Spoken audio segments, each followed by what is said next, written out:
Pas sans casque d'écoute, j'aimerais préciser que la Chambre sait que ce témoin a de la difficulté à lire. Les documents que nous avons sous les yeux maintenant ont été produits et reproduits. Ce n'est certainement pas de lui qu'émanent ces documents, Monsieur MacDonald. Certes, mais il a parlé d'un processus, d'un registre où l'on consignait ces informations. Le président poursuivant, oui, mais ce n'est pas lui qui a consigné ces informations. Il a effectivement parlé de ce registre, mais Monsieur MacDonald, il a peut-être pu voir ce registre. Euh, Lorsque vous arrivez en tant que visiteur dans les locaux de la Cour, vous voyez ce qui se passe. Lorsque vous remettez votre passeport ou votre carte d'identité, vous pouvez constater ce qui se passe. En tout cas, dans l'autre bâtiment, l'ancien bâtiment, l'on pouvait savoir ce qui se passait. Le juge président, oui, mais la question doit être générale. Monsieur MacDonald, bien sûr, bien sûr.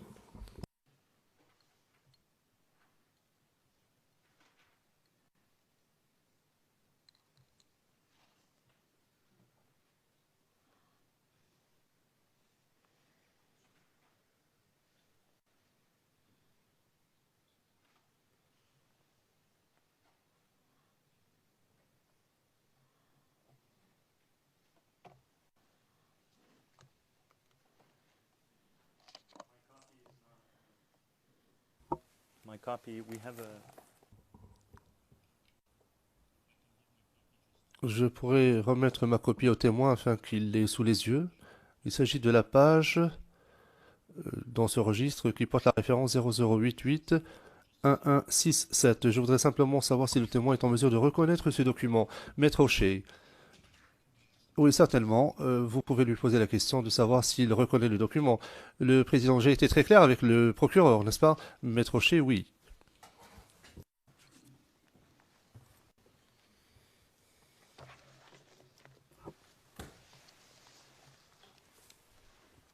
Monsieur le témoin, juste la page de gauche, pas la page de droite, mais la page de gauche. Oui. Vous pouvez aussi tourner les pages pour voir si vous aviez déjà vu ce document avant.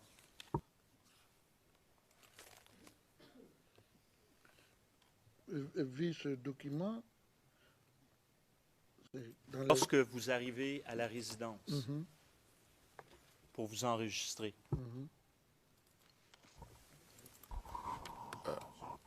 Monsieur, Monsieur le Président,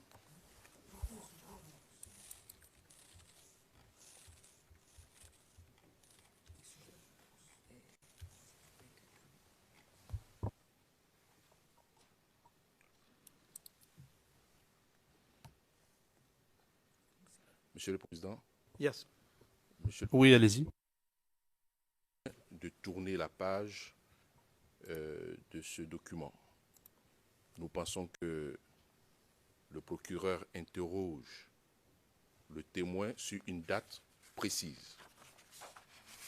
Nous pensons qu'en tournant le document et en le parcourant, cela peut influencer les questions à venir puisqu'il y a des noms, je crois, de certains visiteurs.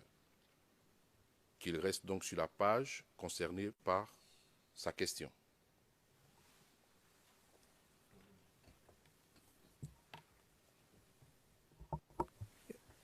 Monsieur le témoin, reconnaissez-vous le document que vous avez devant vous? Est-ce que vous l'avez déjà vu avant? Bon, ces genres de documents, ce sont des registres qui se trouvent un peu partout dans les administrations, même dans les sociétés privées, au niveau des postes de police ou des postes de sécurité. Quand vous venez, c'est forcément qu'on va mentionner votre nom pour confirmer ta présence là et l'heure d'entrée, l'heure de sortie. Ces genres de documents, ce sont des registres, monsieur le procureur. Et ce registre, est-ce que vous avez déjà vu un registre comme ça à la présidence? Non, ces registres, si ça est au poste de police, nous, on n'a pas accès au poste de police. Nous, on n'a pas accès nous, on arrive là et c'est eux qui mentionnent. Ils sont dans une maison. Dedans, ils ont leur registre où ils ont leur façon de leur sécurité privée. Nous, on n'a pas accès à ce registre. Nous sommes des visiteurs. Très bien. Si je pourrais avoir le document, s'il vous plaît. Merci, monsieur le procureur.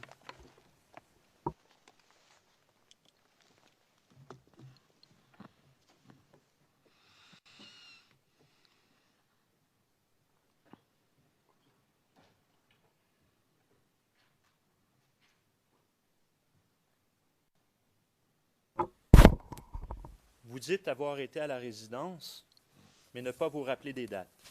Oui. Vous avez fait référence à l'enregistrement de portables. Habituellement, combien de portables enregistrez-vous à la résidence? Moi, j'ai toujours des portables. Vous rappelez-vous d'être allé à la résidence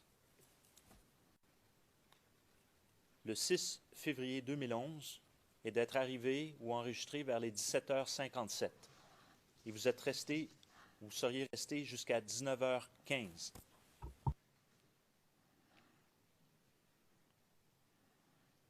Oui.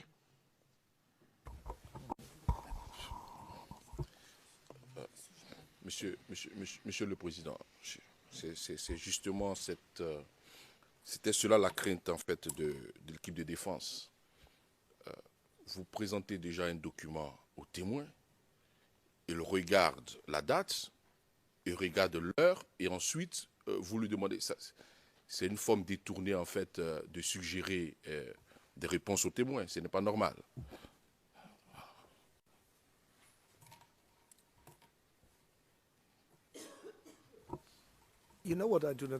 Le juge président, voyez-vous, ce que je ne comprends pas, c'est la chose suivante. Pourquoi vous ne présentez pas ce document par voie de requête aux fins de versement direct, c'est-à-dire une bar table motion, enfin c'est ce que vous qualifiez de bar table motion, au versement direct au dossier.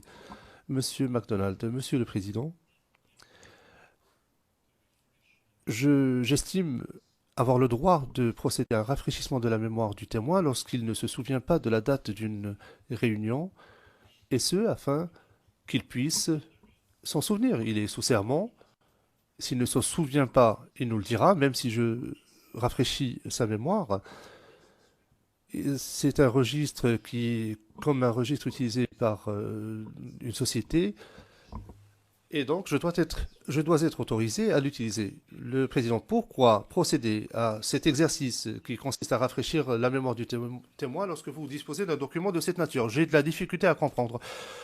Monsieur MacDonald, Monsieur le Président, nous sommes au début d'un long procès et j'essaie de comprendre. Enfin, c'est très simple. Moi, je suis d'une tradition juridique qui a ses propres règles. Moi, j'essaie de m'adapter à l'interprétation des règles qui est celle de la Chambre. Malheureusement, nous n'avons pas un règlement de procédure de preuve très détaillé qui prévoit tout cela. Au Canada, c'est codifié. Les règles sont claires et simples. Il y a des exceptions, vous les apprenez par cœur, et puis vous exercez votre métier d'avocat. Or, en l'occurrence, nous essayons de trouver un terrain d'entente pour savoir comment procéder. Et je crois que Maître Rocher, enfin, c'était le sens de sa question. Je comprends que la Chambre souhaite que j'achève mon interrogatoire pour que l'on puisse procéder et commencer le contre-interrogatoire. Je comprends cela. Seulement, voilà, je peux présenter une requête au fin de versement direct maintenant et dire écoutez, monsieur le témoin, vous avez vu ce registre dans la résidence, mais afin d'authentifier ce document, afin de lui attribuer une valeur quelconque, il y a d'autres façons de procéder. Le témoin 501, par exemple, a noté un document. Il y a des témoins qui étaient présents et dont les noms figurent dans ce document. Nous pouvons procéder par leur truchement pour authentifier le document. Il s'agit de l'exactitude du contenu et c'est ce que j'essaie de faire en même temps avec ce témoin. Donc, je fais toutes sortes de manœuvres, mais je m'en remets à vous si vous souhaitez que je présente ce document par voie de requête au fin de versement direct, je le ferai. Le juge président, oui, vous pouvez poser des questions témoins, mais vous n'êtes pas autorisé à lui présenter des documents qui ne émanent pas de lui. C'est tout. Monsieur MacDonald, d'accord. Le président, ce n'est pas lui qui est l'auteur de ce document, il a reconnu parce que c'est un document qui était au commissariat de police. Le procureur, oui, c'est ce qu'il a dit, mais à moins de lui montrer le document, je ne pourrais pas l'établir. Le juge, N'empêche que vous lui avez présenté le document, il a dit oui, c'est un registre tel que ceux qu'on retrouve dans un commissariat ou dans une société, et c'est tout. Il n'a pas vu ce document en particulier. Monsieur MacDonald, oui. Le juge président poursuivant, oui. Et continuez à lui poser des questions en vous fondant sur les arguments que vous voulez, mais ne lui opposez pas le document comme tel.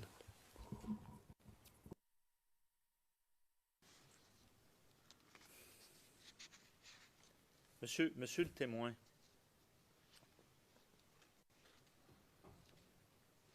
vous rappelez-vous qui était présent à la résidence le 6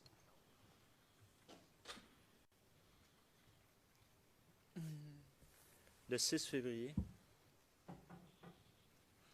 C'est le jour de ma visite, là. Oui.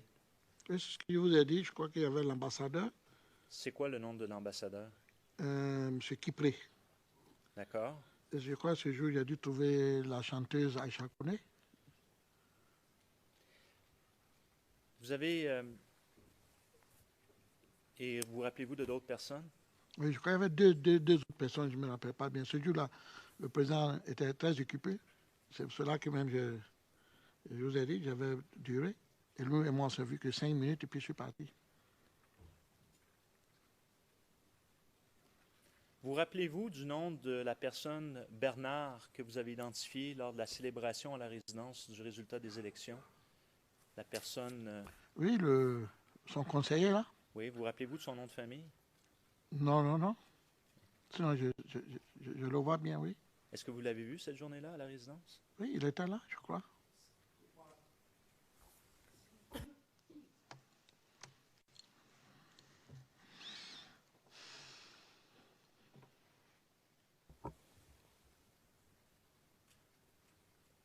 Donc, vous dites qu'il était là à la résidence? Je crois très bien. Et son nom de famille, vous en rappelez pas? Non.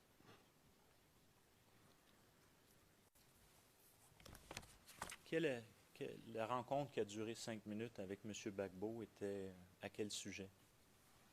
D'accord. Moi, j'étais venu pour le voir. Et comme il avait beaucoup d'audience, il était trop pris. Et moi, j'avais déjà trop duré, il faisait nuit. Lorsqu'il est sorti de son bureau, il m'a vu, je me suis arrêté pour le saluer. Et on s'est juste échangé. Comment tu vas? Je vais bien. Et vous, monsieur le président, ça va? Il dit oui. Je dis bon, comme il fait tard et que tu es très occupé, moi, je vais rentrer. Il m'a dit parfait, c'est bon. Et je suis rentré.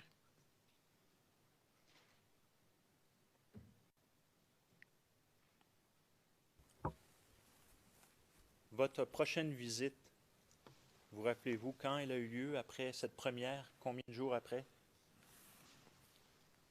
Pour rencontrer le président? Peut-être une semaine ou deux, je ne me souviens plus.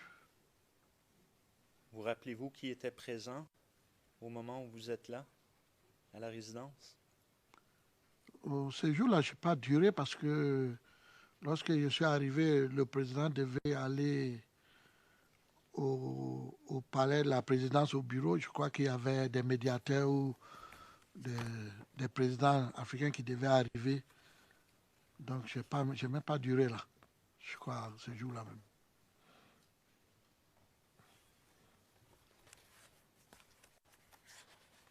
Et finalement, la troisième fois,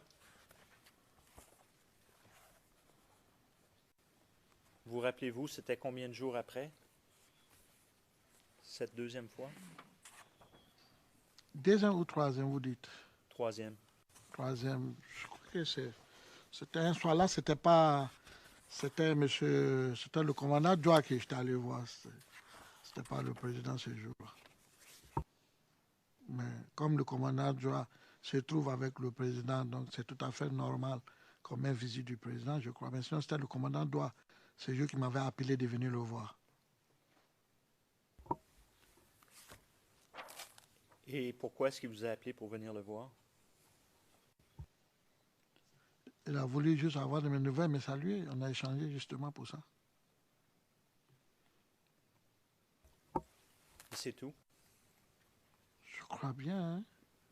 Je crois bien. Et je crois, oui, ce jour, je me souviens bien, parce que Quand je devais partir, il m'avait fait un geste pour me dire que c'était pour mon essence.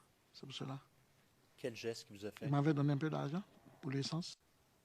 Combien d'argent est-ce qu'il vous a donné? Est-ce que vous en rappelez? Si je me rappelle bien, je crois qu'il m'a donné 3 millions. De francs CFA. Oui, bien sûr. Est-ce qu'il y avait d'autres personnes à la résidence que vous vous rappelez à ce moment-là, lorsque vous avez rencontré le commandant Joie? Joie? Non, non, non. Parce que quand je suis arrivé net, il m'attendait, on s'est vu, et puis je suis parti. D'accord.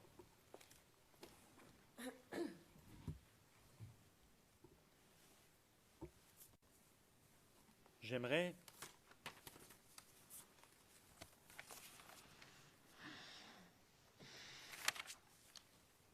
maintenant aborder un sujet qui est... Vous avez parlé de l'Union africaine. Oui, Vous avez parlé de l'Union africaine et vous avez mentionné qu'à un certain moment, c'était clair qu'il n'y avait plus d'issue diplomatique de possible. N'est-ce pas? oui. À ce moment-là, ça a été quoi votre réaction? Moi, ma réaction est toujours claire et toujours nette. J'ai toujours dit que dans l'intérêt même, j'ai toujours dit, ce que j'ai toujours répété, dans l'intérêt même de la nation et dans l'intérêt même de la Côte d'Ivoire, pour éviter ce qui est arrivé, je dis bien parce que personne ne s'attendait à ça, mais pour certaines personnes, moi personnellement, je savais que les choses allaient trop loin et que ça allait se passer de cette façon. Moi, mon souhait, ma solution, c'était que on se retire. C'était mon choix à moi qu'on se retire.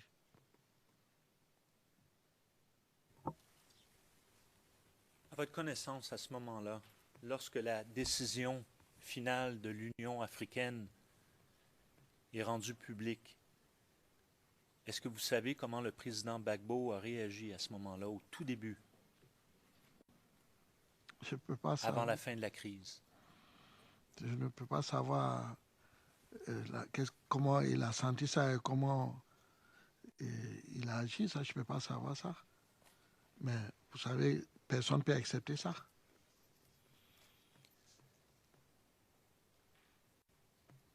Vous avez parlé, vous, dans votre témoignage antérieur, avoir rencontré l'ancien ministre de l'Intérieur, M. Désiré Tagro, pour avoir une conversation avec lui.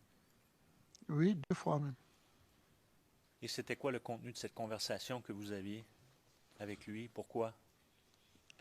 Pour la première fois, lorsque j'avais appris qu'on devait enlever le gouverneur de la Banque ouest africaine de son poste, je suis allé discuter avec lui pour lui informer que ce que je venais d'apprendre, bon, tout gentiment, j'ai senti que comme si c'était rien, que c'était pas possible. Il m'a fait savoir que c'est pas possible, qu'on peut pas.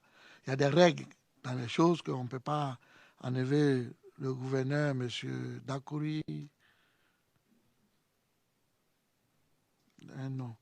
Hein, qu'on ne pourra pas l'enlever, tout ça. Donc moi, j'ai senti à eux qu'il il était tranquille et il avait confiance. Donc moi, je suis parti, mais la deuxième rencontre, lorsque l'Union africaine avait décidé de faire venir, la CEDEAO, l'Union africaine a décidé de faire venir les militaires pour venir déloger le président Gbagbo par la force, moi, je suis allé discuter encore avec lui, paix à son âme, que son âme se repose en paix. Je suis allé discuter avec lui de ce sujet qui était très important. Parce que je ne voyais pas quel est l'issue que nous pouvons utiliser et comment on allait s'en sortir.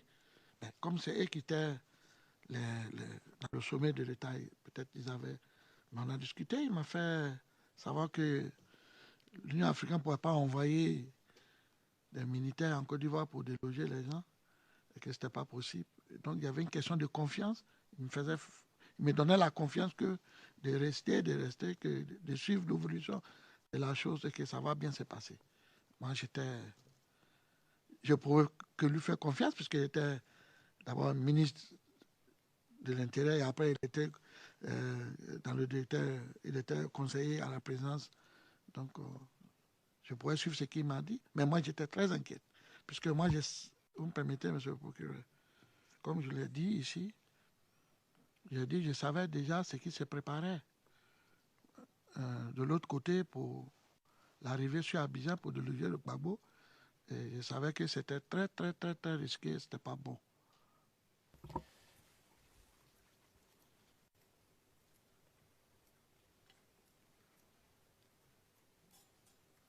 Donc, M. Tagro était un poste à la présidence, c'est ça? Oui. Est-ce qu'il a été question, à votre connaissance, durant cette période, d'une démission de M. Gbagbo? Bien, monsieur le procureur, je vous remercie pour cette question très capitale, très importante. Comme le président Dieu merci, lui-même, il est là. Moi, à ma connaissance, je vous explique qu'il s'agissait, je crois, du mois 11 mars. 11 mars. Lorsque j'étais au secrétariat du directeur du cabinet, chez Dr Issa Malik, le directeur du cabinet adjoint du président de la République, j'ai regardé le journal parler. Lorsque on a eu une information de communiqué de la présidence qui disait que son excellence, le président Laurent Gbagbo, devait parler à la nation à 17h le soir. Nous tous, on a été surpris par cette communiqué. C'est là que je suis sorti du bureau du secrétariat et j'avais rencontré son conseiller dans le couloir qui m'avait dit qu'il devait corriger certains discours pour le président qui doit s'adresser le soir à la nation. Et que moi, je lui ai dit, c'est surprenant que ça passe. Il me dit, je pense que le président va prendre une décision. Il va prendre une décision. Je dis, ah bon, il va prendre une décision. Il dit, ok. Donc, je vais aller travailler et puis on se verra. C'est ainsi, je crois bien, comme lui-même il est là, si ce qu'il a dit, ça peut me contredire. Arrivé une délégation, un cortège où il y avait la première dame, il y avait aussi, je crois, Aboudjama Sangaré. Puisque moi j'étais là, je les ai vus rentrer. Et il y avait d'autres cadres, d'autres barons même du FPI. Et ce qui, moi j'ai attendu, puisque je n'étais pas dedans dans cette réunion, j'ai attendu qu'ils étaient venus pour acquérir et savoir comment ça fait que le président annonce une décision aussi importante ou un communiqué important en disant qu'il va parler à la nation le soir à 17h et qu'ils ne savent pas quel est le contenu. Donc si le président pouvait, ils vont se retrouver en urgence pour prendre des décisions et savoir ce que le président va dire à la nation. C'est ainsi, je crois, qu'ils sont partis. Et moi-même, ce jour-là, je l'ai suivi. J'étais avec quelqu'un, je l'ai suivi, on est allé. Je suis arrivé, je crois, 30 minutes avant, et ils sont arrivés avant moi, 30 minutes ou 45 minutes après que moi je suis arrivé. Et c'est là, j'attendais au poste de police et les gens nous disaient que nous, on ne peut plus avoir accès comme ça pour venir voir le président et que si on devait venir là pour voir le président, tout ça, il faudrait qu'on passe forcément par le commandant CK qui est le garde rapproché de madame et que tout devait passer par madame. Même quand les journalistes veulent interviewer le président, doit passer par madame, c'est elle qui donne son OK. Même les ministres aussi. Moi, j'étais personnellement très touché, très blessé, parce que c'est comme si c'était un coup d'État contre. C'est comme si c'était un coup d'État contre le président. J'ai même dit à mon ami, mais c'est comme si on mettait le président à résidence surveillée et que c'est un coup d'État. Et ça veut dire qu'il ne sera plus. Ce n'est pas lui qui va gérer. Ce que je viens de dire, lui-même, il est là. Parce que jusqu'à aujourd'hui, la nation ivoirienne voudrait savoir quel était le discours du président. Jusqu'à aujourd'hui, tout le monde se pose la question. Donc, je pense que voici ce que moi j'ai appris et voici ce qui s'est passé. Ce que j'ai appris et ce qui s'est passé.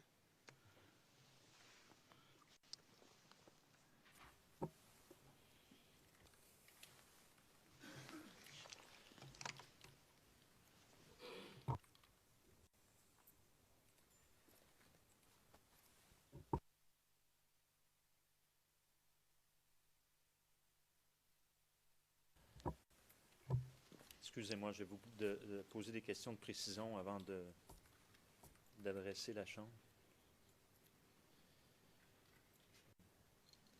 Est-ce que, effectivement, il y a eu une annonce à la nation ce soir-là de la part du président Gbagbo? Non.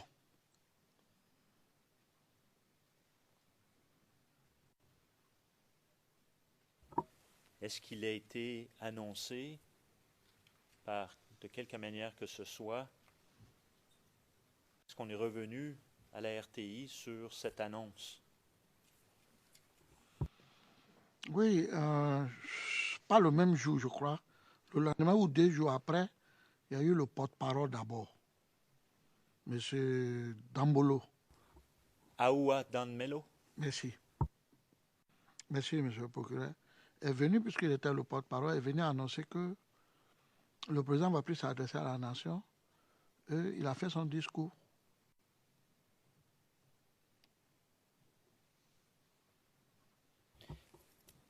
Très bien.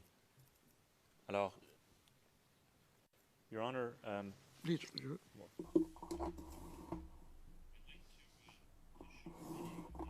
Monsieur McDonald, Monsieur le Président, j'aimerais faire diffuser une vidéo qui fait l'objet d'une objection. Elle a été communiquée en vertu de la règle 77. Il s'agit de la vidéo CIV OTP 00690369 qui a été communiquée dans l'affaire principale le 19 juin 2015. C'est une vidéo émanant de la RTI.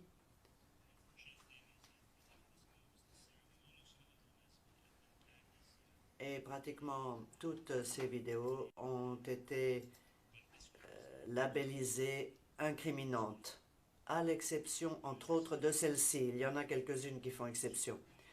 Mais je crois comprendre que le règlement prévoit une certaine flexibilité. Et si je ne me trompe, ceci, en vertu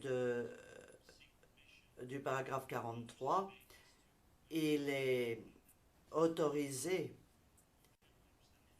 je ne sais pas s'il faut le faire par présentation d'une requête officielle, c'est la raison pour laquelle je suis en train de m'exprimer devant vous et de vous demander votre avis quant à la façon de procéder dans le prétoire. Mais en tout cas,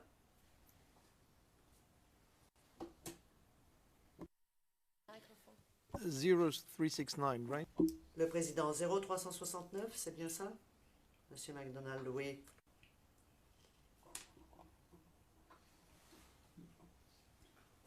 Maître Oshie, je peux peut-être apporter mon concours. Monsieur McDonald, je préférerais en terminer, Maître McDonald, si vous n'y voyez pas d'inconvénient, de situer le débat qui se déroule en ce moment par rapport à l'Union africaine, par rapport à l'appel à la nation, qui effectivement n'a pas eu lieu. Et cela situera le témoin dans le temps, dans l'espace. Cela permettra également à la Chambre, bien sûr, de mieux s'y retrouver. Cette vidéo est un extrait qui dure moins de 2 minutes.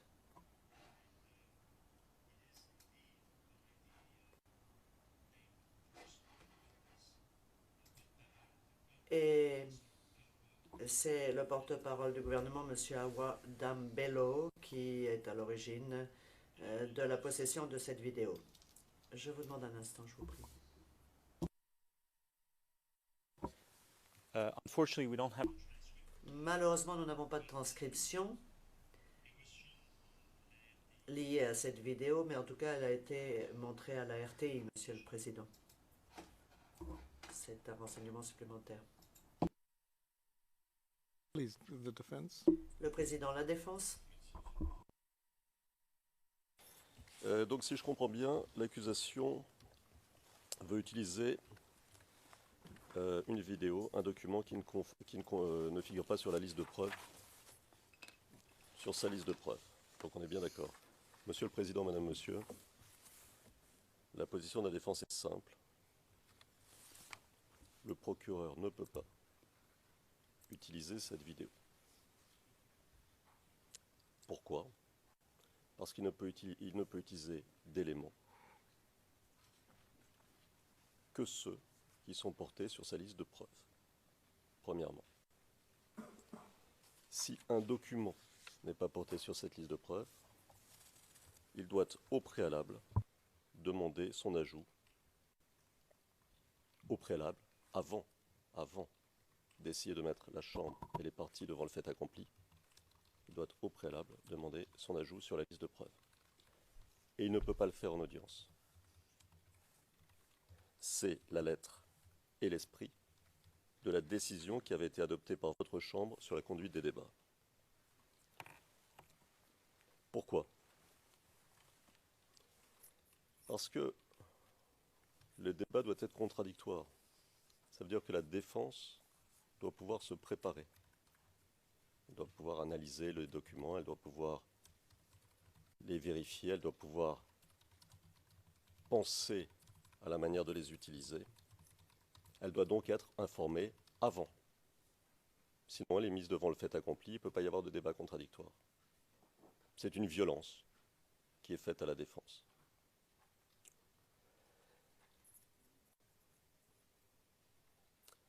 Et pourquoi cela? Parce que la charge de la preuve incombe à l'accusation. C'est donc à l'accusation de préparer son cas, de le présenter de manière à ce qu'il puisse y avoir un véritable débat.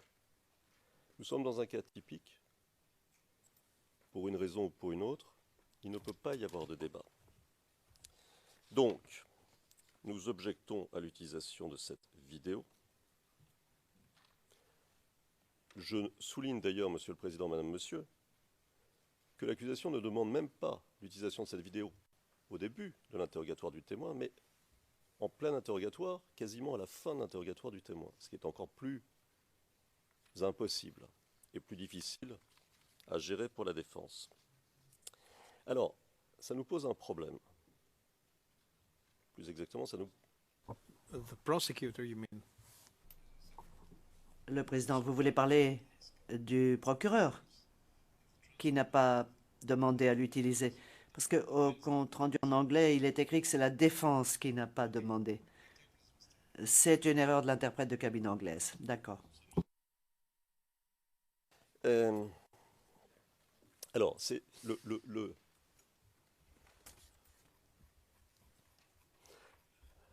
la deuxième chose qui est importante pour nous,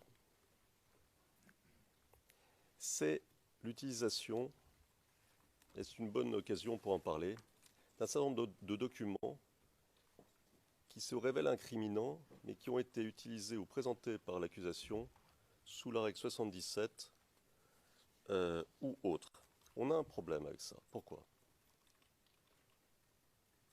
Parce que le procureur a eu presque 5 ans pour enquêter et pour préparer son cas. C'est beaucoup. Et donc il doit savoir si un élément est à charge ou pas. C'est impossible qu'il ne le sache pas après 5 ans. C'est pour ça que ça nous pose un problème. Parce qu'il le sait. Vous comprenez? Donc c'est la manière dont on utilise ici les règles, ou plus exactement dont on les détourne, qui nous pose un problème.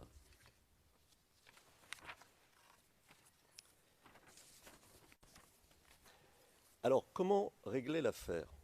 Le problème ici, troisième problème, c'est que le procureur avait mis cette vidéo, et je crois d'autres éléments, sur la liste des documents qu'il pouvait utiliser, ou qu'il comptait peut-être utiliser. N'est-ce pas? Et nous avions, me semble-t-il, répondu, ou plutôt souligné. Nous avions envoyé un email à la Chambre pour souligner que la question se poserait. Alors, n'est-ce pas le bon moment de décider, une fois pour toutes, que le procureur ne peut utiliser comme élément lors d'un interrogatoire que ceux qui sont portés sur sa liste de preuves, au moment où il fait cette demande, ou au moment plutôt où il envoie aux équipes de défense la liste des éléments qu'ils comptent utiliser lors de l'interrogatoire. Parce que sinon, on va se retrouver toujours dans le même cas de figure. Donc il nous semble qu'une décision sur ce point serait utile. C'est à cette condition qu'il pourra y avoir un véritable débat, que l'interrogatoire pourra être mené sans heurts, par conséquent le contre-interrogatoire aussi, et c'est à cette condition, parmi d'autres, que la procédure pourra se dérouler de façon harmonieuse.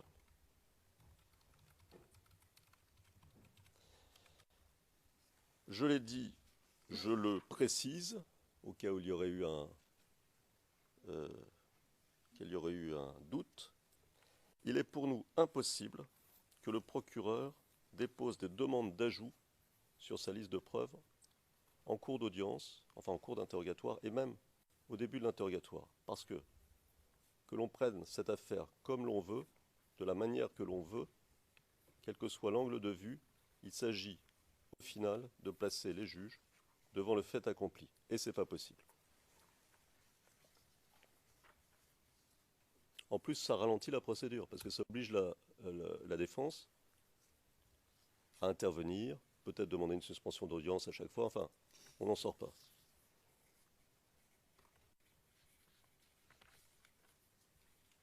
Alors, puisque nous en parlons, et pour essayer d'accélérer, enfin d'avoir une vision complète des problèmes qui peuvent se poser dans un tel cas de figure, je note que le procureur, en réponse à notre email, dont je parlais tout à l'heure, notre email datait du 4 mars 2016, et le procureur a répondu le même jour, si je ne me trompe pas.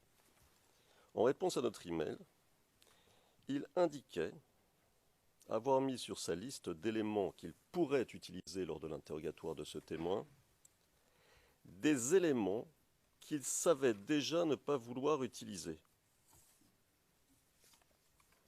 Alors, c'est un peu difficile à comprendre, mais il doit y avoir une raison.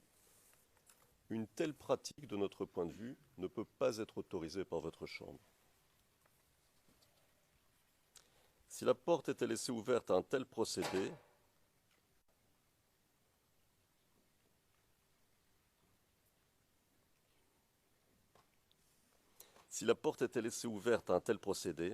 cela permettrait au procureur de potentiellement noyer la défense, sous une quantité énorme de documents, affectant la capacité de la défense à se préparer dans de bonnes conditions. Il nous semble important que le procureur ne porte sur sa liste que les éléments, les documents qu'il compte vraiment utiliser. En définitive, Monsieur le Président, Madame, Monsieur, il s'agit, pensons-nous, de faire respecter strictement la décision sur la conduite des débats afin que la défense puisse se préparer, que sa capacité à se préparer, sa marge de manœuvre, si vous voulez, ne soit pas atteinte.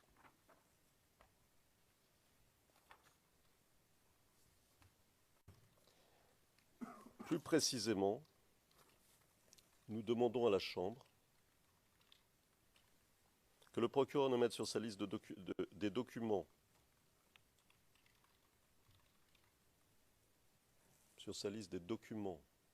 qu'il compte utiliser lors de l'interrogatoire d'un témoin, que ceux figurant déjà sur sa liste de preuves,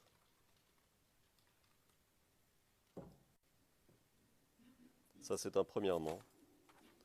Deuxièmement, que toute demande d'ajout d'un élément de preuve sur sa liste de preuves soit déposée suffisamment d'avance dans le respect des procédures prévues à cet effet, afin de permettre à la défense de se préparer dans de bonnes conditions.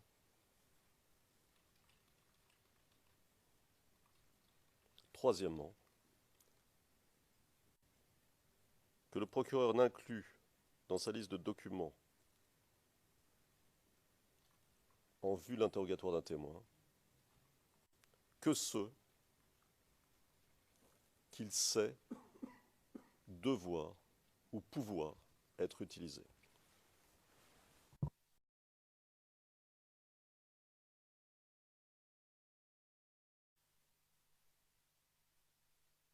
Mr. Knopf.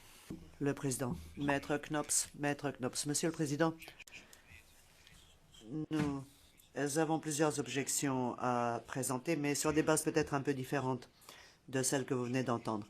La Chambre a ordonné à l'accusation de communiquer tout document qu'elle voulait utiliser à la date du 13 juin de l'année dernière.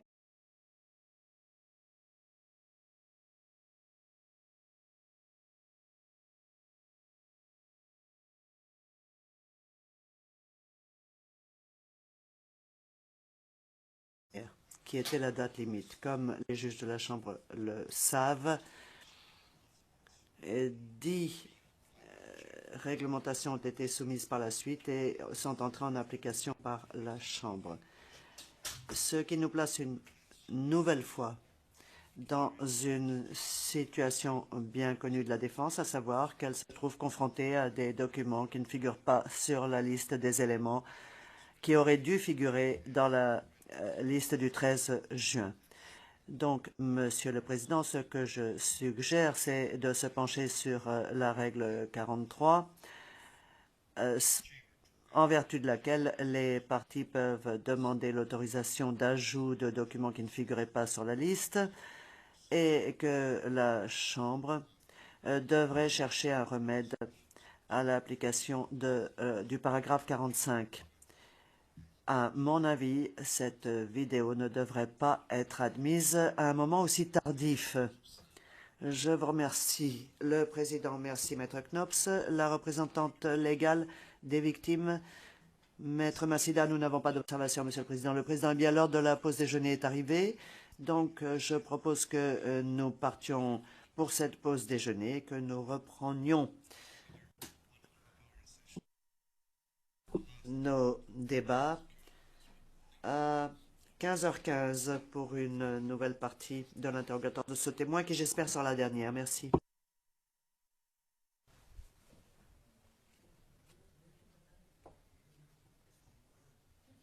Utilisé par une société et donc je dois être autorisé à l'utiliser. Le président, pourquoi procéder à cet exercice qui consiste à rafraîchir la mémoire du témoin lorsque vous disposez d'un document de cette nature? J'ai de la difficulté à comprendre.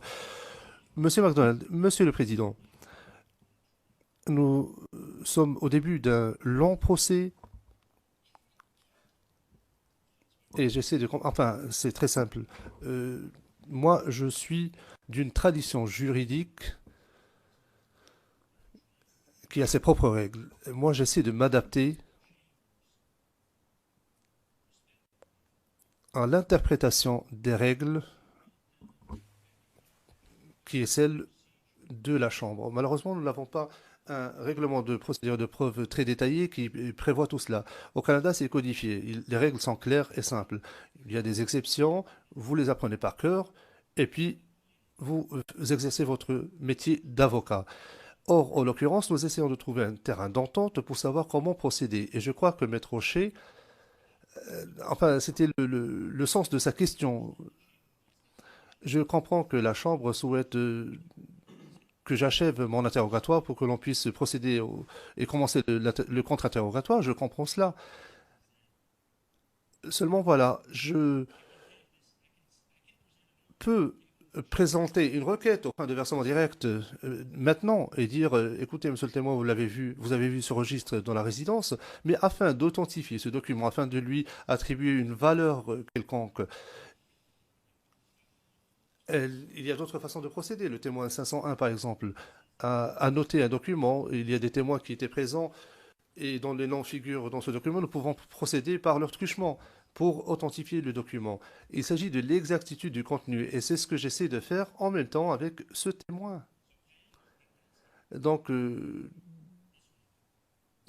fais toutes sortes de manœuvres, mais je m'en remets à vous. Si vous souhaitez que je présente ce document par voie de requête au fin de versement direct, je le ferai. Le juge président. Oui, vous pouvez poser des questions témoins, mais vous n'êtes pas autorisé à lui présenter des documents qui n'émanent pas de lui. C'est tout. Monsieur McDonald, d'accord. Le président, ce n'est pas lui qui est l'auteur de ce document, il a reconnu parce que c'est un document qui était au commissariat de police. Le procureur, oui, c'est ce qu'il a dit, mais à moins de lui montrer le document, je ne pourrais pas l'établir. Le juge n'empêche que vous lui avez présenté le document, il a dit oui, c'est un registre tel que ceux qu'on retrouve dans un commissariat ou dans une société, et c'est tout. Il n'a pas vu ce document en particulier. Monsieur McDonald, oui. Le juge président poursuivant, oui. Et continuez à lui poser des questions en vous fondant sur les arguments que vous voulez, mais ne lui opposez pas le document comme tel.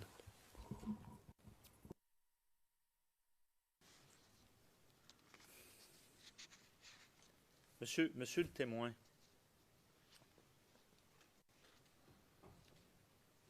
vous rappelez-vous qui était présent à la résidence le 6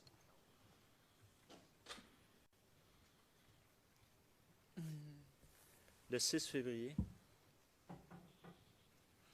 C'est le jour de ma visite, là. Oui. C'est ce qu'il vous a dit. Je crois qu'il y avait l'ambassadeur, C'est quoi le nom de l'ambassadeur? M. Kipré. D'accord. Et je crois que ce jour, j'ai dû trouver la chanteuse Aïcha Kone. Vous avez... et vous rappelez-vous de d'autres personnes? Oui, je crois qu'il y avait deux autres personnes, je ne me rappelle pas bien. Ce jour-là, le président était très occupé. C'est pour cela que même je vous ai dit, j'avais duré. Et lui et moi, on s'est vu que 5 minutes et puis je suis parti. Vous rappelez-vous du nom de la personne Bernard que vous avez identifié lors de la célébration à la résidence du résultat des élections? La personne... Oui, son conseiller, là. Oui, vous rappelez-vous de son nom de famille? Non. Sinon, je le vois bien, oui. Est-ce que vous l'avez vu cette journée-là à la résidence? Oui, il était là, je crois.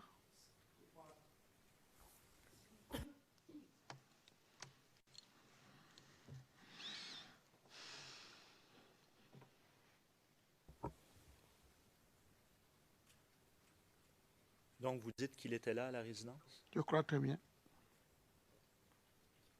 Et son nom de famille, vous en rappelez pas? Non.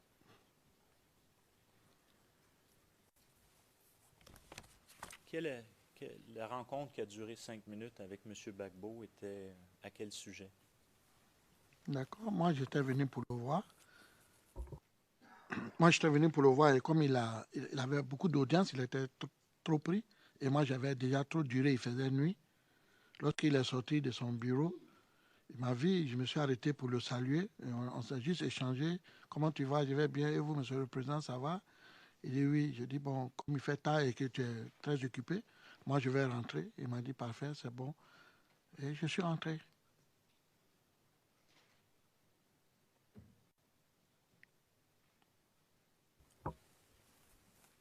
Votre prochaine visite, vous rappelez-vous quand elle a eu lieu après cette première? Combien de jours après?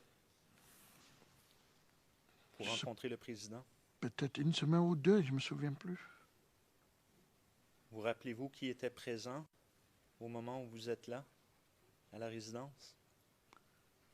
Ce jour-là, je n'ai pas duré parce que lorsque je suis arrivé, le président devait aller au palais de la présidence, au bureau. Je crois qu'il y avait des médiateurs ou des présidents africains qui devaient arriver. Donc, je n'ai même pas duré là, je crois, ce jour-là même.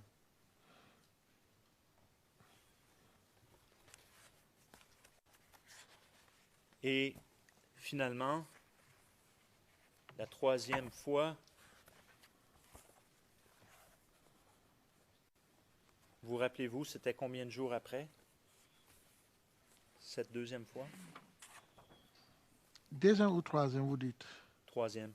Troisième, je crois que c'était un soir là, c'était pas... C'était le commandant Joa que j'étais allé voir. C'était pas le président ce jour-là. Mais comme le commandant Joa se trouve avec le président, donc c'est tout à fait normal comme une visite du président, je crois. Mais sinon, c'était le commandant Joa ce jour qui m'avait appelé de venir le voir. Du du bureau du secrétariat. Et j'avais rencontré son conseiller dans le couloir qui m'avait dit qu'il devait corriger certains discours pour le président qui doit s'adresser le soir à la nation. Et que moi, je lui ai dit, c'est surprenant que ça passe. Il me dit, je pense que le président va prendre une décision. Il va prendre une décision. Je dis, ah bon, il va prendre une décision. Il dit, ok. Donc, je vais aller travailler et puis on se verra. C'est ainsi, je crois bien, comme lui-même il est là, si ce qu'il est dit, ça peut me contredire. Arriver une délégation, un cortège où il y avait la première dame, il y avait aussi, je crois, Aboudjama Sangaré. Puisque moi j'étais là, je les ai vus rentrer. Et il y avait d'autres cadres, d'autres barons même du FPI.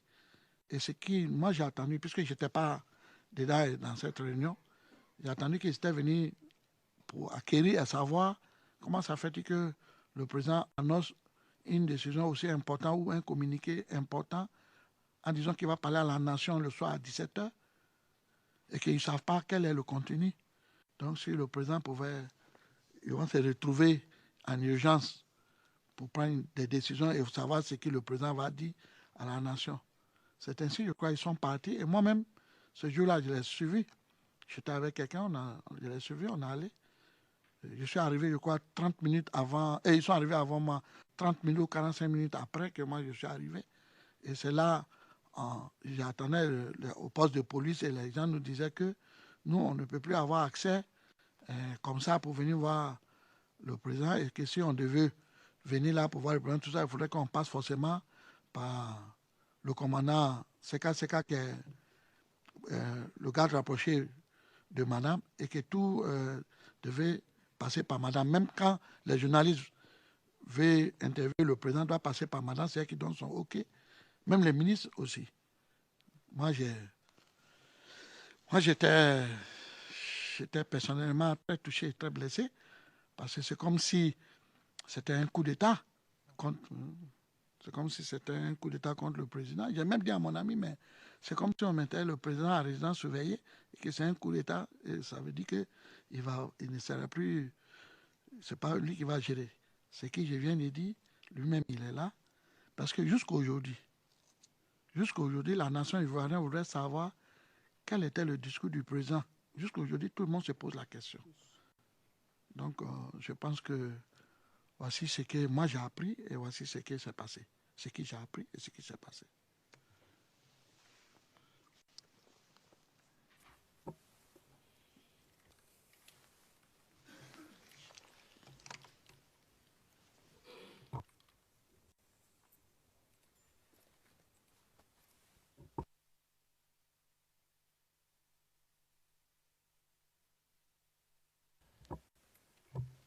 Excusez-moi, je vais vous poser des questions de précision avant d'adresser la Chambre.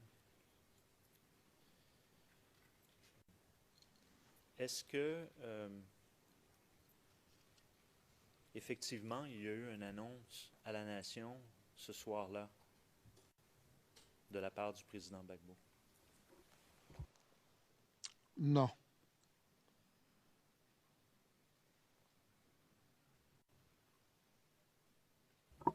Est-ce qu'il a été annoncé de quelque manière que ce soit? Est-ce qu'on est revenu à la RTI sur cette annonce? Oui, pas le même jour, je crois. Le lendemain ou 2 jours après, il y a eu le porte-parole d'abord, M. Dambolo. Aoua Danmelo? Merci. Merci, M. le procureur. Est venu, puisqu'il était le porte-parole, est venu annoncer que le président ne va plus s'adresser à la nation. Et il a fait son discours.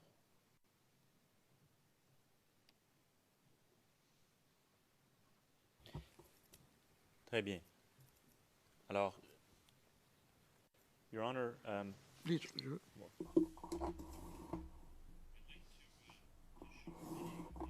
Monsieur McDonald, Monsieur le Président, j'aimerais faire diffuser une vidéo qui fait l'objet d'une objection. Elle a été communiquée en vertu de la règle 77. Il s'agit de la vidéo CIV OTP 0069 0369 qui a été communiqué dans l'affaire principale le 19 juin 2015. C'est une vidéo émanant de la RTI.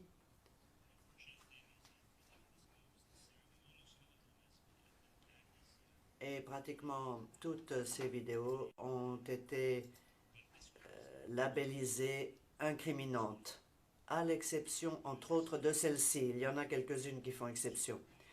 Mais je crois comprendre que le règlement prévoit une certaine flexibilité. Et si je ne me trompe, ceci, en vertu du paragraphe 43, il est autorisé, je ne sais pas s'il faut le faire par présentation d'une requête officielle, c'est la raison pour laquelle je suis en train de m'exprimer devant vous et de vous demander votre avis quant à la façon de procéder dans le prétoire. Mais en tout cas,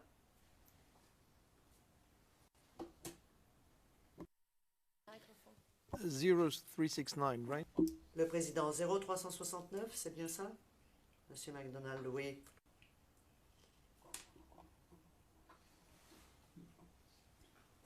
Maître Oshie, je peux peut-être apporter mon concours. Monsieur McDonald, je préférerais en terminer, Maître McDonald, si vous n'y voyez pas d'inconvénient, de situer le débat qui se déroule en ce moment par rapport à l'Union africaine, par rapport à l'appel à la nation, qui effectivement n'a pas eu lieu. Et cela situera le témoin dans le temps, dans l'espace. Cela permettra également à la Chambre, bien sûr, de mieux s'y retrouver. Cette vidéo est un extrait qui dure moins. Passe en casque d'écoute, j'aimerais préciser que la Chambre sait que ce témoin a de la difficulté à lire. Les documents que nous avons sous les yeux maintenant ont été produits et reproduits.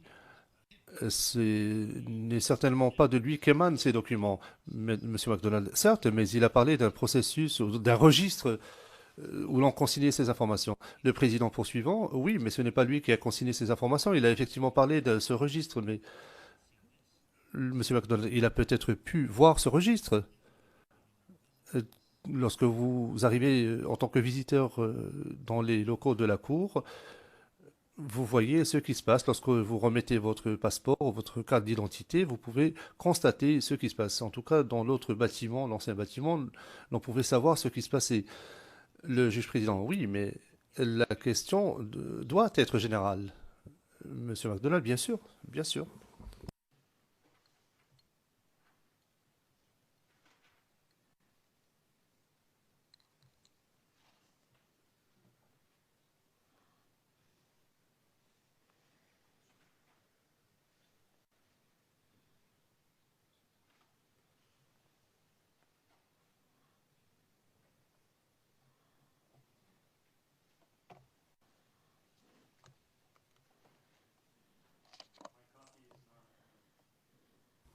My copy, we have a... Je pourrais remettre ma copie au témoin afin qu'il l'ait sous les yeux. Il s'agit de la page dans ce registre qui porte la référence 0088 1167. Je voudrais simplement savoir si le témoin est en mesure de reconnaître ce document. Maître O'Shea. Oui, certainement. Vous pouvez lui poser la question de savoir s'il reconnaît le document. Le président, j'ai été très clair avec le procureur, n'est-ce pas? Maître O'Shea, oui.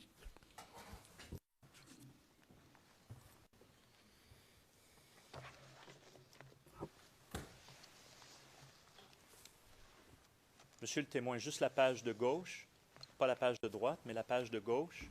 Oui. Vous pouvez aussi tourner les pages pour voir si vous aviez déjà vu ce document avant.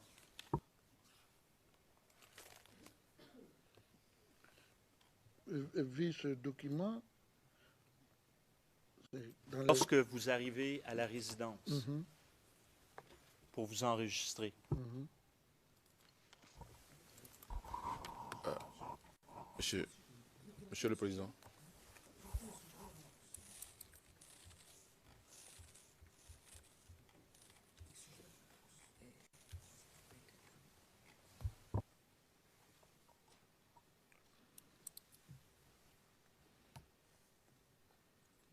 Monsieur le Président, Yes. Oui, allez-y. de tourner la page de ce document. Nous pensons que le procureur interroge le témoin sur une date précise. Nous pensons qu'en tournant le document et en le parcourant, cela peut influencer les questions à venir puisqu'il y a des noms, je crois, de certains visiteurs. Qu'il reste donc sur la page concernée par sa question.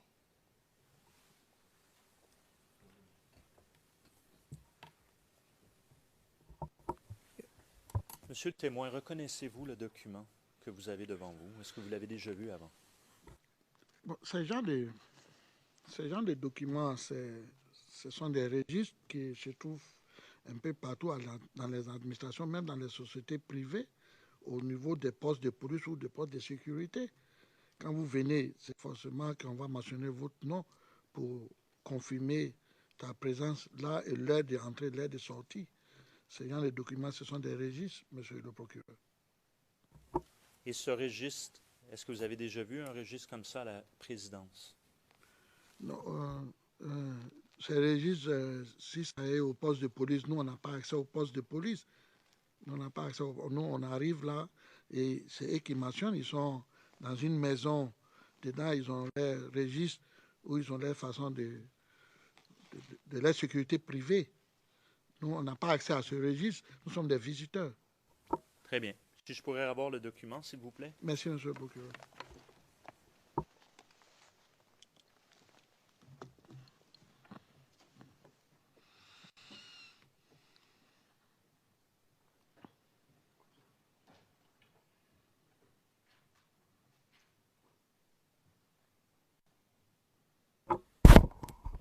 Vous dites avoir été à la résidence, mais ne pas vous rappeler des dates. Oui.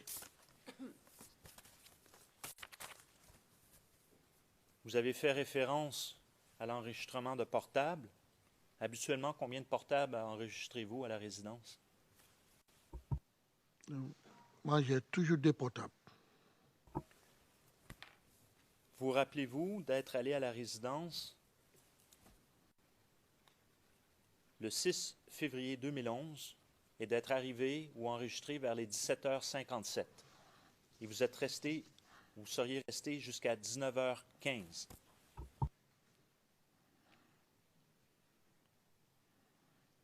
Oui.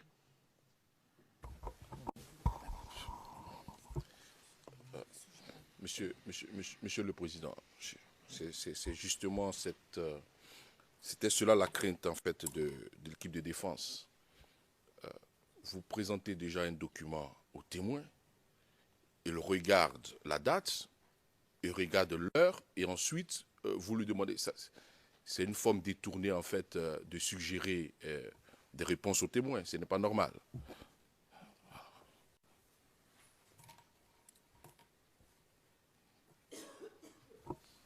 You know what I do not understand. Le juge président, voyez-vous, ce que je ne comprends pas, c'est la chose suivante. Pourquoi vous ne présentez pas ce document par voie de requête aux fins de versement direct, c'est-à-dire une bar table motion, enfin, c'est ce que vous qualifiez de bar table motion, au versement direct au dossier. Monsieur MacDonald, Monsieur le Président, j'estime avoir le droit de procéder à un rafraîchissement de la mémoire du témoin lorsqu'il ne se souvient pas de la date d'une réunion, et ce, afin qu'il puisse s'en souvenir. Il est sous serment. S'il ne s'en souvient pas, il nous le dira, même si je rafraîchis sa mémoire. C'est un registre qui est comme un registre... De 2 minutes.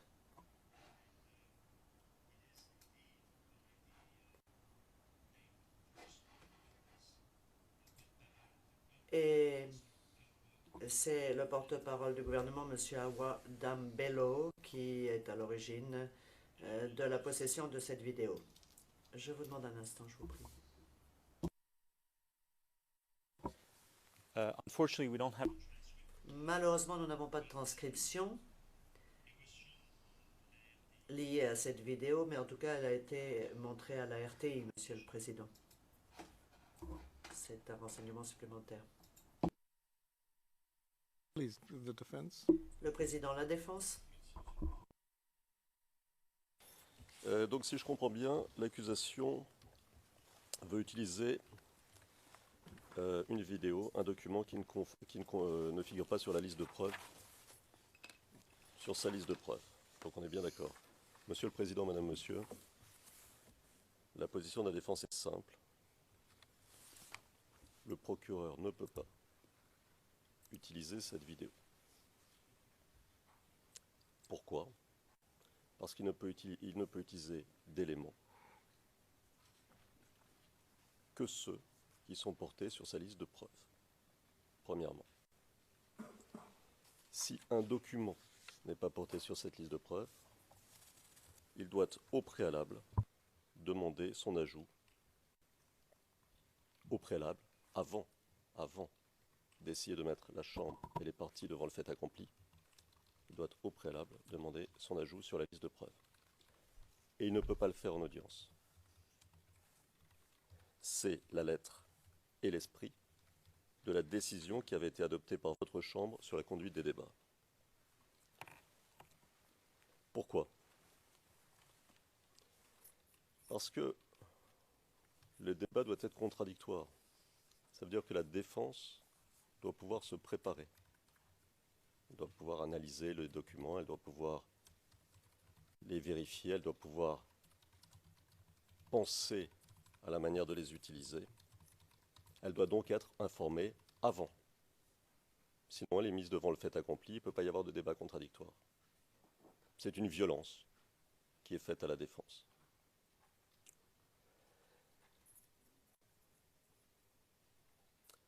Et pourquoi cela?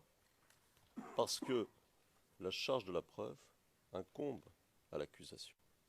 C'est donc à l'accusation de préparer son cas, de le présenter de manière à ce qu'il puisse y avoir un véritable débat. Nous sommes dans un cas typique. Pour une raison ou pour une autre, il ne peut pas y avoir de débat.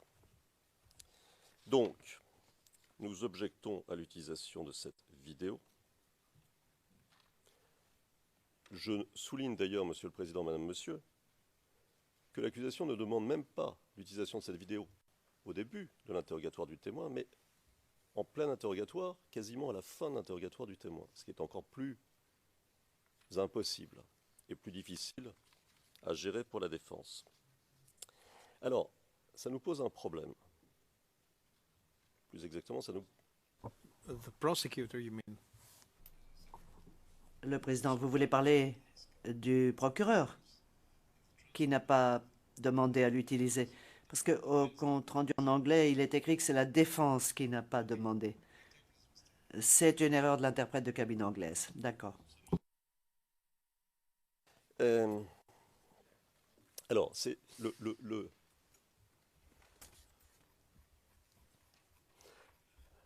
la deuxième chose qui est importante pour nous, c'est l'utilisation, et c'est une bonne occasion pour en parler, d'un certain nombre de documents qui se révèlent incriminants, mais qui ont été utilisés ou présentés par l'accusation sous la règle 77 ou autre. On a un problème avec ça. Pourquoi? Parce que le procureur a eu presque 5 ans pour enquêter et pour préparer son cas. C'est beaucoup. Et donc il doit savoir si un élément est à charge ou pas. C'est impossible qu'il ne le sache pas après 5 ans. C'est pour ça que ça nous pose un problème. Parce qu'il le sait. Vous comprenez? Donc c'est la manière dont on utilise ici les règles, ou plus exactement dont on les détourne, qui nous pose un problème.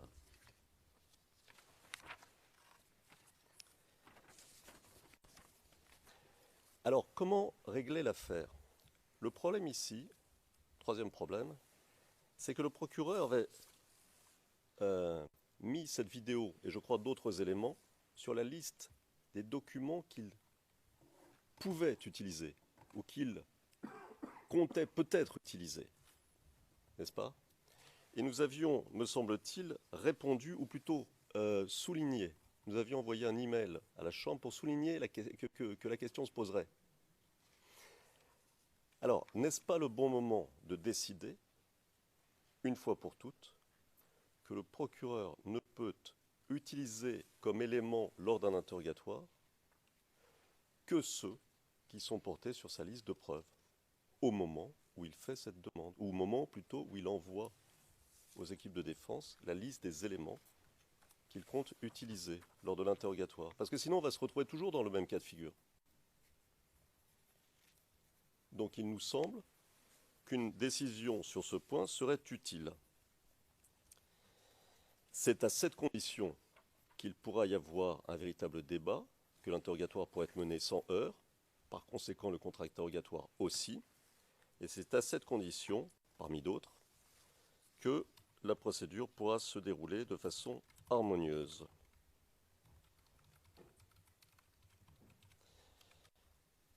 Je l'ai dit, je le précise, au cas où il y aurait eu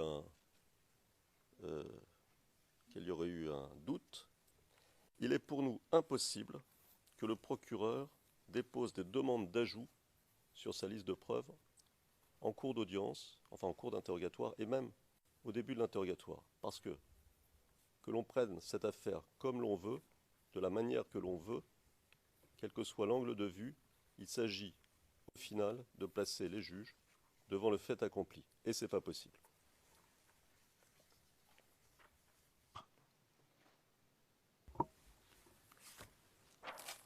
Et pourquoi est-ce qu'il vous a appelé pour venir le voir? Il a voulu juste avoir de mes nouvelles, me saluer. On a échangé justement pour ça. Et c'est tout? Je crois bien, hein? Je crois bien. Et je crois, oui, ce jour, je me souviens bien, parce que quand je devais partir, il m'avait fait un geste pour me dire que c'était pour mon essence. C'est pour cela. Quel geste qu'il vous a fait? Il m'avait donné un peu d'argent pour l'essence. Combien d'argent est-ce qu'il vous a donné? Est-ce que vous en rappelez? Si je me rappelle bien, je crois qu'il m'a donné 3 millions. De francs CFA. Oui, bien sûr. Est-ce qu'il y avait d'autres personnes à la résidence que vous vous rappelez à ce moment-là, lorsque vous avez rencontré le commandant Dua? Non, non, non. Parce que quand je suis arrivé net, il m'attendait, on s'est vu, et puis je suis parti. D'accord.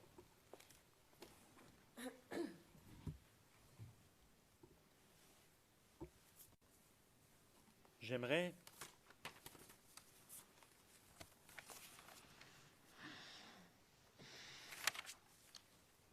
maintenant aborder un sujet qui est... Vous avez parlé de l'Union africaine. Oui. Vous avez parlé de l'Union africaine et vous avez mentionné qu'à un certain moment, c'était clair qu'il n'y avait plus d'issue diplomatique de possible. N'est-ce pas? Oui. À ce moment-là, ça a été quoi votre réaction?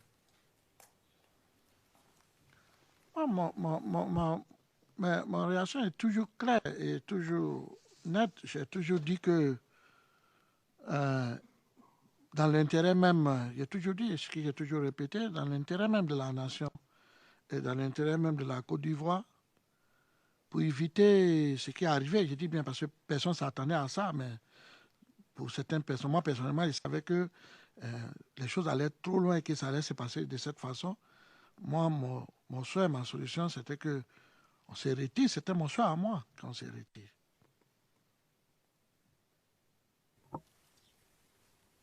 À votre connaissance, à ce moment-là, lorsque la décision finale de l'Union africaine est rendue publique, est-ce que vous savez comment le président Gbagbo a réagi à ce moment-là, au tout début,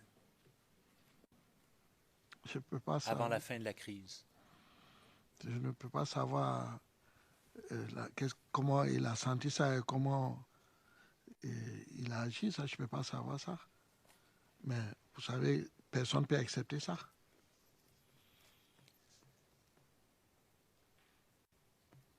Vous avez parlé, vous, dans votre témoignage antérieur, avoir rencontré l'ancien ministre de l'Intérieur, M. Désiré Tagro, pour avoir une conversation avec lui.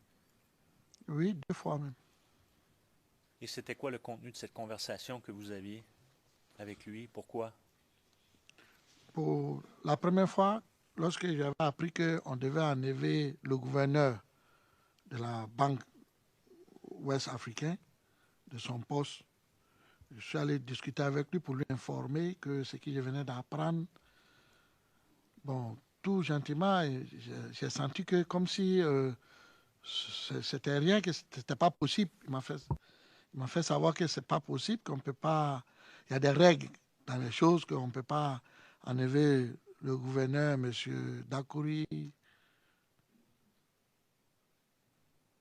non, hein, qu'on ne pourrait pas l'enlever, tout ça. Donc moi, j'ai senti à eux qu'il il était tranquille et il avait confiance.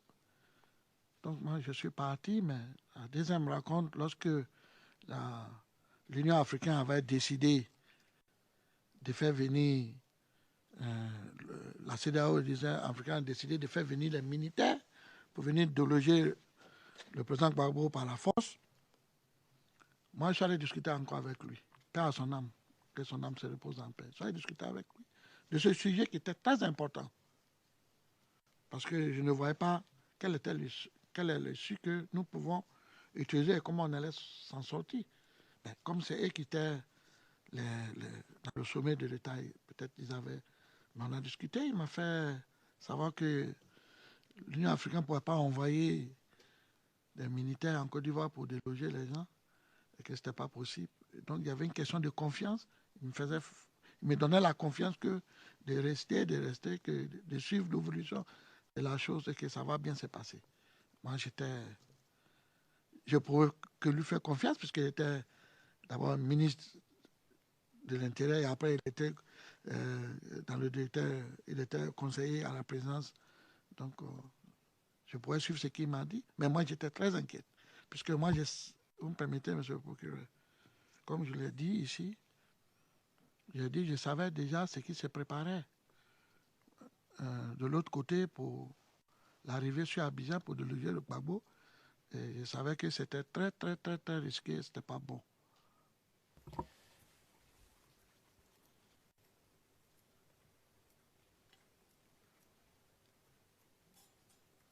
Donc, M. Tagro était un poste à la présidence, c'est ça? Oui. Est-ce qu'il a été question, à votre connaissance, durant cette période, d'une démission de M. Gbagbo?